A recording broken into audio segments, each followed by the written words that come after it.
with E-Trade.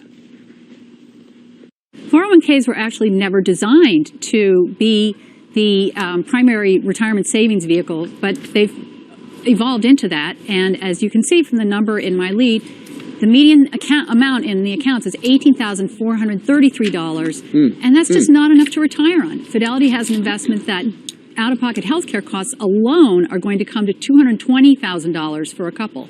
So it's just not enough to live on. So is it that the 401k itself is a failure? No, it's individuals choosing not to participate, which is the problem, right?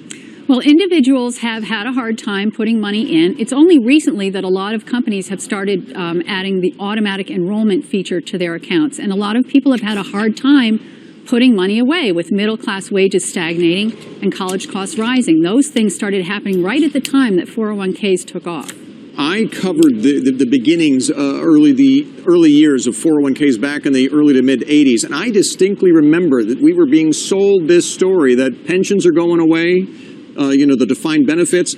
Social Security is on weak legs at this point. You got to do it. It's your own savings that's going to save you, and the 401k is the vehicle if it's not an IRA of some kind. But the 401k would have the matching component from your company.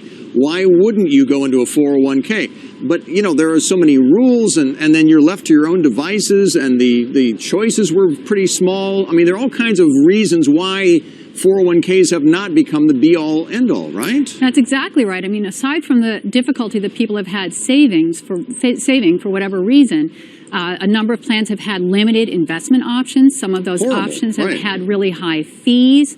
And people don't make good choices as individuals. We know this. Individual investors sell low, buy high. And they don't do well with their 401k savings. They don't even invest. Most of them just put the money in cash and left it there because they're saving for retirement. But Bill, you were right. You were right. Pensions are going away. Right. That's what I was going to say. Of the three inducements that you mentioned, the first two are happening. The third is probably true as well.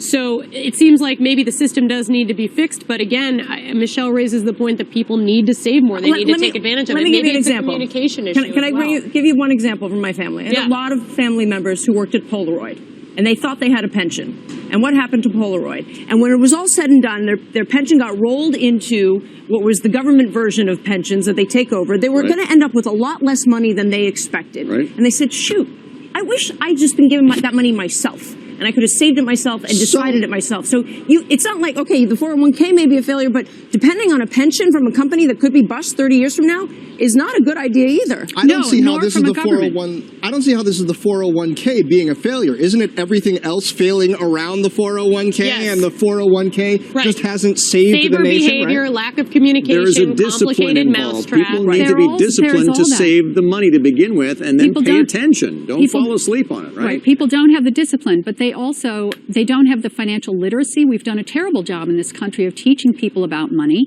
Agreed. And they don't get the advice that they need to make good choices. That was part of the deal, though. When they first came out, they said, from an advisor. You know what? Your employer is not allowed to give you any investment advice. This is you making your own investment decisions. We can't make people watch CNBC and listen to Bill. I mean, unfortunately, we can't make them, right? Unfortunately, yes. But what were you going to say, Marianne? This is the key. This is why the wealth management industry is in a secular bull market. Clients or individuals are going to need help getting to retirement and through retirement. And it's scaled throughout all of our clients because even we find some of our wealthiest clients sitting in cash because we find that most investor behavior relies on the past cycle. Well, what is the past cycle? The past cycle is the tech bubble of 2000. We're focused on that now with the NASDAQ. Financial crisis. And the financial crisis. So they're not necessarily taking the risk that they need to grow their assets. In some of our retirement papers, what we're writing, the risk is that individuals outlive their money. So this is, forget about even saving. Even if you've saved, you might even outlive your money. So there is a great need in this country for advice. Kelly, last word. I think, as you say, Michelle, the pensions have their own problems. But what we've done in this country is a massive shift of responsibility for retirement savings to individuals who just don't have the equipment or the wherewithal to make it happen. And 10 years from now, we are going to have millions of people retiring with not enough to live on.